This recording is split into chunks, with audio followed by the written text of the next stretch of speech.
आप एनडीटीवी के हो, आप एनडीटीवी के हो, और आप लोग डाइवर्ट करने की कोशिश करते हो। पता नहीं आप यात्रा को दिखाते ही नहीं हो। आपको कहा गया है कि भाई यात्रा को दिखाओ मत। सोशल मीडिया में मतलब बवाल मचा हुआ है, तूफान आया हुआ है, मगर नेशनल मीडिया में कुछ नहीं दिखाया जाता। और फिर आप प्रेस कॉन्फ्रेंस में आते हो, कहते हो भैया चलो एक डिस्ट्रैक्शन मारते हैं, सीएम कौन होगा, पीएम कौन होगा। अगला सवाल आएगा पीएम कौन होगा, देख लेना, आएगा, पक्का आएगा कि डिस्ट्रैक्ट करना है भैया, सीएम कौन होगा, पीएम कौन होगा। फिर उसके बाद आएगा सवाल ऑपोजिशन यूनिटी नहीं है, वो भी आएगा। तो आप करिए जो आपको करना है, मुझे भी करना है काम। Thank you. लोकवाणी से मनदीप पूनिया। सर, मैं आपसे सवाल पूछना चाहता हूं कि आप लगातार कह रहे हैं कि डर का माहौल है, नफरत फैल रही है, डर का माहौल है। आपकी सरकार छत्तीसगढ़ में है, वहां पर सोनी सोरी जो कि इंटरनेशनल ह्यूमन राइट एक्टिविस्ट मानी जाती हैं, उनके घर की बिजली काट दी गई है, वो अंधेरे में रह रही हैं। अभी कुछ दिन पहले वहाँ पर एक 19 साल के आदिवासी लड़के का छत्तीसगढ़ पुलिस एनकाउंटर करती है। तो डर का माहौल भी आपको दिख रहा है। और क्योंकि इस यात्रा से आप कह रहे हैं कि सिविल सोसाइटी, पत्रकार, वकील, जो भी सेक्शन डरा हुआ है, उसके आप दिल की, उसकी मन की उसको डर को आप कम करना चाहते हैं। तो सोनी सोरी जो कि इंटरनेशनल एक्टिविस्ट हैं, वो डर में वहाँ अंधेरे में बैठी हुई हैं, तो वहाँ आपकी सरकार है। बाकी अगर आपकी सरकार सेंटर में आ गई तो फिर वही जो छत्तीसगढ़ में रहा, क्या वही होगा? नहीं, सबसे पहली बात यह है, देखने की बात है कि ये जो आपने मेरे सामने सवाल रखा है, ये आप नरेंद्र मोदी जी के सामने रख सकते हैं क्या? सबसे पहली बात ये है। कहाँ रखे हैं आपने? नहीं, कवरेज एक व्यक्ति के सामने सवाल रखना और कवरेज करना में बहुत फर्क होता है। प्रधानमंत्री जी ने ऐसे कितने प्रेस कॉन्फ्रेंस किए हैं जहां पे कोई भी पत्रकार उनसे ऐसा सवाल पूछे। सबसे पहली बात यह है, ठीक है। दूसरी बात यह है कि मैं कह रहा हूं कि देश की जनता को बांटकर उनमें नफरत फैलाई जा रही है। हिंदू मुस्लिम, अलग अलग जात के लोगों को लड़ाया जा रहा है। क्या कांग्रेस पार्टी ये करती है? कांग्रेस पार्टी ने कभी कहा है कि एक जात के व्यक्ति को दूसरे जात के व्यक्ति की हत्या करनी चाहिए? कांग्रेस पार्टी ने कभी कहा है कि एक धर्म को दूसरे धर्म से लड़ाया जाना चाहिए? कभी नहीं कहा है, हिस्ट्री में कभी नहीं कहा है। तो दूसरी बात यह है। तीसरी बात यह है कि जो वहां पे डर का माहौल है, उसके बारे में आपने हमें बताया है, हम जाके उसको देखेंगे, और अगर वहाँ पे हम उसके बारे में बोल सकते हैं, मैं बोलूँगा, ठीक है। और अगर वहाँ पे कुछ गलत हो रहा है तो मैं पर्सनली जाके उसको देख के उसमें मेरी जो राय होगी मैं रखूँगा, ठीक है। मगर मेन बात यह है कि जो देश में आज नफरत फैलाई जा रही है, जो हिंसा की जा रही है, वो छत्तीसगढ़ सरकार एज अ पॉलिसी नहीं कर रही है। वहाँ पे इश्यूज हैं, वहाँ पे लैंड एक्विजिशन के इश्यूज हैं, और वहाँ पे टेंशन है, मगर हमारी पॉलिसी वो नहीं है। धन्यवाद। मसले से सर्वमित्र कंबोज। नमस्कार सर। इधर सर, मैं देख रहा हूं आप स्पीच में जवान और यात्रा के बाद मैं आपको बताना चाहता हूं कि मैं पर्सनली वहां जाऊंगा और पर्सनली इस बात को समझने की कोशिश करूंगा। अगर वहां पे कोई कमी है तो उसको मैं सुधारूंगा। नमस्कार सर, इधर ही। सर, आप हर स्पीच में तकरीबन जवान और किसान की बात करते हैं। हाँ जी। किसान की अगर बात करें तो आपको पता है लंबा आंदोलन हमारे देश में हुआ। हालांकि सरकार ने कानून वापस ले लिए, लेकिन एमएसपी का मुद्दा अभी भी बरकरार है। उसके लिए किसान अभी भी संघर्ष कर रहा है। पंजाब में अभी चल रहा है, हरियाणा में भी चल रहा है। आपकी सरकार थी तब स्वामीनाथन आयोग की रिपोर्ट आ गई थी, लेकिन आपने लागू नहीं की। क्या अगर आपकी सरकार आ जाती है तो आप स्वामीनाथन आयोग की रिपोर्ट को लागू करेंगे? और जो किसान एमएसपी मांग रहा है, क्या वो आप एमएसपी देंगे? देखिए, ऐसी ये जो चीज़ें होती हैं, ये ऐसे कैजुअली नहीं कहा जा सकता है, ठीक है, कि भैया सबसे पहले मैं एक कांग्रेस पार्टी का मेंबर हूं, कांग्रेस पार्टी का लीडर हूं, बहुत सारे और हैं। तो अगर हम इस बात को सीरियसली कहना चाहते हैं तो ये डिस्कशन हम अपनी मैनिफेस्टो कमिटीज में करते हैं और उसको सीरियसली असेस करते हैं जी। उसके फाइनेंशियल इंप्लीकेशंस असेस करते हैं, उसके दूसरे इंप्लीकेशंस असेस करते हैं और फिर उस पर निर्णय लेते हैं जी। मैं यहां कह सकता हूं हाँ करेंगे ना करेंगे, उसका कोई मतलब नहीं है। जो हमारे मैनिफेस्टो में आएगा वो हमारा डिसीजन होगा और वो गारंटी करके हम करेंगे। जैसे हमने न्याय योजना के बारे में कहा था, हमने अलग अलग स्टेट्स में कर्जा माफी की बात की थी, जब हमारे मैनिफेस्टो में आ जाता है वो होगा ही होगा। ठीक है, तो पहली बात ये है। और मैं आपको एक बात की गारंटी दे दूंगा कि कोई भी कांग्रेस पार्टी की सरकार आएगी, वो आक्रमण बंद होगा, किसान की रक्षा होगी, उसकी प्रोटेक्शन होगी। और अगर हम अरबपतियों का लाखों करोड़ रुपए कर्जा माफ कर सकते हैं तो हम किसानों की भी मदद कर सकते हैं। ये मैं आपको गारंटी करके दे सकता हूं। एमएसपी बहुत जरूरी मुद्दा है, उस पर हम चर्चा करेंगे, इंटरनल डिस्कशन करेंगे और उस पर हम निर्णय लेंगे। मगर मैं ऐसे प्रेस कॉन्फ्रेंस में इन चीज़ों के बारे में फ्लिपेंटली नहीं बोल सकता। मैं सीरियस आदमी हूं, मैं अगर मेरे मुंह से कुछ निकलता है तो क्रेडिबली निकलना चाहिए, सच्चाई निकलना चाहिए। नहीं, सप्लीमेंट्री नहीं, एक सेकंड, जवान की बात करता हूं। बेरोजगारी की बात बहुत ज्यादा, जिस स्टेट में आप बैठे हैं आंकड़ों के हिसाब से टॉप पर, सप्लीमेंटरी प्लीज, टॉप पर। नो नहीं, सप्लीमेंट्री नहीं। हाँ, जवान के बारे में मैं आपको बताता जी, हूं। एक सेकंड सर, आप कहते हैं कि कोई इंजीनियरिंग में जा रहा है, कोई मेडिकल करता है, आईएएस करना चाहते हैं, लेकिन जॉब्स नहीं है, यानी कि उनको पता नहीं कितनी जॉब्स हैं। तो आपके पास क्या ऐसा रोड मैप है? हमारे देश में हर साल लाखों ग्रेजुएट निकलते हैं, पोस्ट ग्रेजुएट निकलते हैं, सरकारी और प्राइवेट नौकरी में ऐसा कौन सा रोड मैप होगा कि हम उनको सेट कर पाएं? देखिए, ये देश अपने युवाओं से झूठ बोल रहा है। ठीक है, झूठ क्या है? मैं अब 3000 किलोमीटर चला हूं, युवाओं से मैं पूछता हूं, बच्चों से पूछता हूं क्या करना चाहते हो, 5 जवाब मिलते हैं। Engineer, doctor, lawyer, army, administration. ठीक है, और सारे के सारे मतलब हजारों बच्चों ने मुझे ये 5 जवाब दिए हैं। रियलिटी ये है कि इनमें से 10% को, 15% को, ज्यादा से ज्यादा 10% भी मुश्किल है, 10% को इंजीनियर, डॉक्टर, लॉयर ये जॉब्स मिल जाएंगे, बाकी को नहीं मिलेंगे। तो इन सब के सपने टूटेंगे। मेरे पास एक बच्ची आई, कहती है मैं आईएएस में जाना चाहती हूं। मैंने कहा ठीक है बेटा, आईएएस में हर साल कितने लोग जाते हैं? मुझे कहती है 5 लाख लोग जाते हैं। मैंने उससे कहा नहीं बेटा, 5 लाख लोग नहीं जाते हैं, 150 लोग जाते हैं। रोने लग गई। तो ये देश अपने बच्चों से, अपने भविष्य से झूठ बोल रहा है और ये इनका दिल तोड़ेगा। हर रोज इनका दिल टूटता है, इनके सपने टूटते हैं। क्यों टूटते हैं? क्योंकि जो लोग इस देश को रोजगार दे सकते हैं, उनकी हम मदद नहीं करते हैं, उनकी हम प्रोटेक्शन नहीं करते हैं, उनके स्ट्रक्चर के बारे में हम नहीं सोचते। रोजगार कहां से आएगा? रोजगार अगर आप सेकंड ग्रीन रेवोल्यूशन करोगे, एग्रीकल्चर को ट्रांसफॉर्म करोगे, फूड प्रोसेसिंग फैक्ट्रीज के जाल बिछाओगे, रोजगार वहां से आएगा। करोड़ों लोगों को रोजगार मिल सकता है और रिस्पेक्टेबल रोजगार मिल सकता है। दूसरी बात, जो स्मॉल और मीडियम इंडस्ट्रीज को डिस्ट्रॉय किया गया है, और कोई शब्द ही नहीं है, डिस्ट्रॉय किया गया है।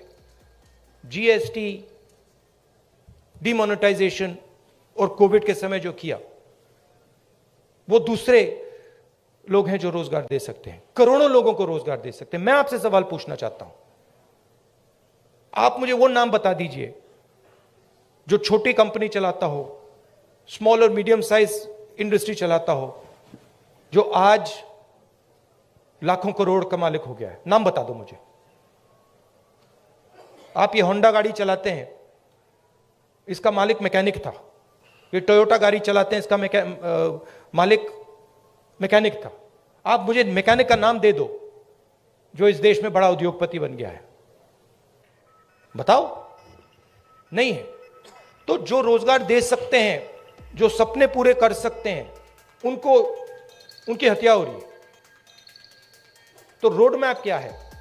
रोड मैप ये है कि जो स्मॉल और मीडियम इंडस्ट्री की बेस है हिंदुस्तान की, उसको प्रोटेक्ट करा जाए, उनको फाइनेंस दिया जाए, और ये जो छोटे छोटे बिजनेसेस हैं इनको टेक्नोलॉजी के साथ ट्रांसफॉर्म करके इनमें से 5-10% को बड़े बिजनेसेस बना जाए।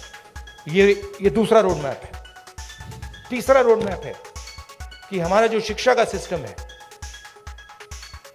ये सिर्फ 5 चीजें सिखाने की कोशिश कर रहा है, मतलब 5 रास्ते दिखा रहा है। इस देश में लाखों रास्ते हैं। जिस दिन ये देश स्किल्स की रिस्पेक्ट करना शुरू कर जाए, उस दिन ये देश सच्चा सुपर पावर बन जाएगा। उस दिन तक ये सब खोखला है। इस देश में स्किल्स जो होती हैं, चाहे वो बढ़ई की हो, चाहे वो मैकेनिक की हो, किसी की भी हो, चाहे वो किसान की हो, उसकी कोई इज्जत नहीं करता है। उसका मजाक उड़ाते हैं, देखो ये क्या कर रहा है।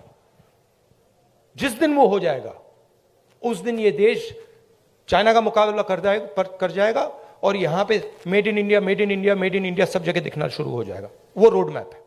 धन्यवाद। शुक्रिया राहुल जी। हमारे पास सिर्फ 10-12 मिनट है। सवाल संक्षिप्त में कीजिएगा और फिर से गुजारिश करूंगा सप्लीमेंट्री मत पूछेगा प्लीज। ये रैपिड फायर होना है। कई लोग को मौका देना चाहता हूं मैं। सत्य खबर से सत्य सिंह। सर नमस्ते। सर पिछले काफ़ी समय से हम लोग देख रहे हैं कि जो कांग्रेस पहले डिफेंस मोड में रहती थी अब अटैकिंग मोड में है। हर जगह पे जवाब दिया जा रहा है। आपकी टीम ये अच्छा काम कर रही है, पर मैं हरियाणा के संदर्भ में आपसे एक सवाल करना चाहता हूं और वो सेंटर से ही सवाल रहता है।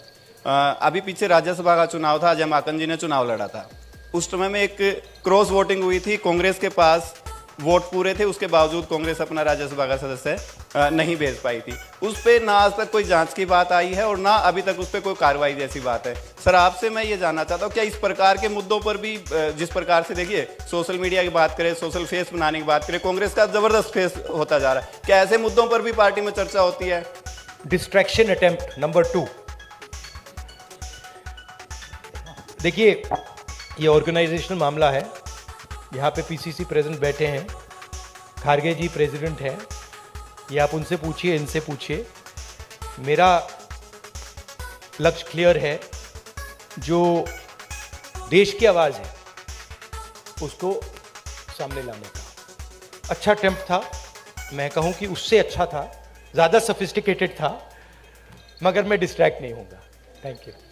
ये जो आपने शिव जी की फोटो देखी होगी, ये आपने देखा है, ये सिंबल देखा है आपने, शिव जी की फोटो में देखा है। इसका मतलब क्या है?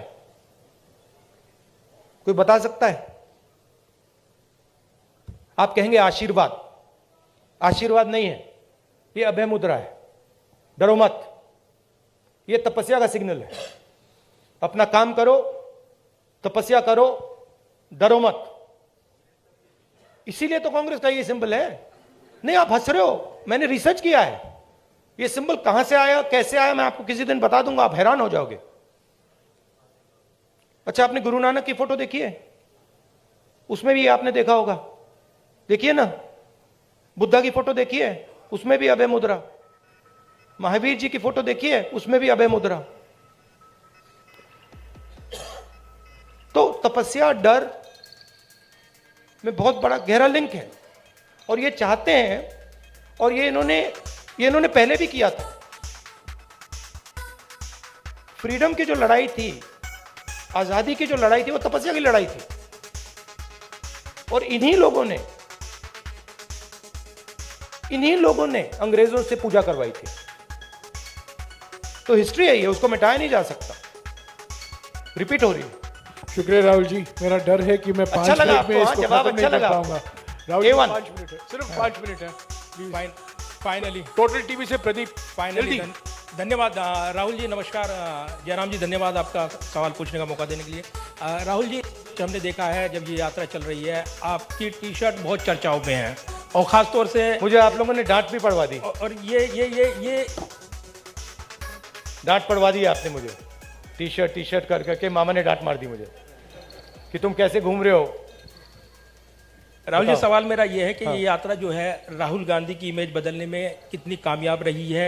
चर्चा ये भी है राहुल गांधी की इमेज बदली है, आप इसे एक बड़ी उपलब्धि व्यक्तिगत तौर पर देखते हैं?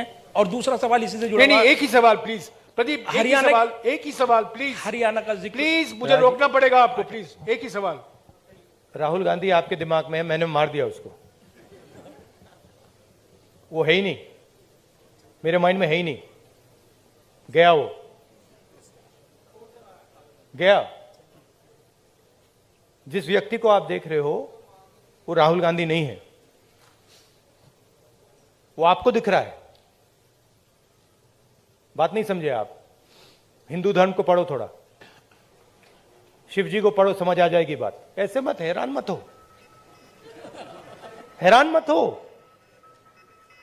राहुल गांधी आपके दिमाग में है, मेरे दिमाग में है ही नहीं। राहुल गांधी बीजेपी के दिमाग में है, मेरे दिमाग में है ही नहीं। इतना मतलब हैरान क्यों लग रहे हो आप? शुक्रिया प्रदीप। इमेज का मुझे कुछ लेना देना नहीं है, इमेज में कुछ इंटरेस्ट नहीं है। जो इमेज आप रखना चाहते हो रख दो, अच्छी रखनी है रख दो, खराब रखनी है रख दो, वो आपका है, मेरा नहीं है, कोई फर्क नहीं पड़ता मुझे अपना काम करना है। आखिरी सवाल इंडिया न्यूज हरियाणा से इशिका ठाकुर। नमस्कार सर, आपने कहा कि अब लड़ाई तपस्या की है, राजनीतिक नहीं, तो क्या अब आप तपस्वी हो गए हैं?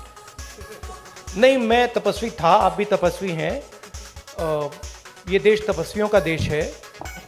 जैसे लोगों ने कहा कि देखो राहुल गांधी कितने किलोमीटर चल गया,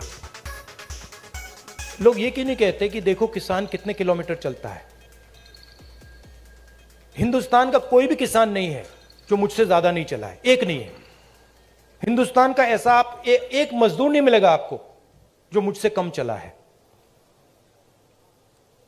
हम ये क्यों नहीं कहते देखो देखो मजदूर कितने किलोमीटर चला है, क्योंकि हम तपस्या की रिस्पेक्ट नहीं करते हैं। मैं करता हूं। तो ये चेंज लाना है, और ये देश तपस्वियों का है, ये देश पुजारियों का नहीं है। रियलिटी इस देश की ये है। और अगर जैसे मैंने कहा इस देश को सुपर पावर बनना है, जो आप कहते रहते हो, तो तपस्वी की रिस्पेक्ट करनी पड़ेगी, उत्पादक की रिस्पेक्ट करनी पड़ेगी, उससे गले मिलना पड़ेगा, बैंक के दरवाजे उसके लिए खोलने पड़ेंगे, उसकी प्रोटेक्शन करनी पड़ेगी। शुक्रिया राहुल जी, शुक्रिया। नहीं madam, please sit down, please sit down, please sit down. शुक्रिया राहुल जी, प्लीज नहीं, अभी वक्त खत्म हो चुका है, please sit down. Rahul ji please don't answer, please. I won't say. तो प्लीज नहीं, समय हो चुका है, राहुल जी को जाना है, और भी मीटिंग है, सभी लोग आने वाले हैं दिल्ली में, और पद यात्रा शुरू होने वाला है। प्लीज, तो 5-6 लोग रह गए हैं, 15 तारीख को जलंधर में आइए, आपको मौका मिलेगा। मैं Rahul ji thank you very much. अभी एक फोटो लिया जाएगा आपके साथ। राहुल जी बैठ जाइए, राहुल जी यहाँ फोटो लेंगे आपसे। आप एनडीटीवी के हो?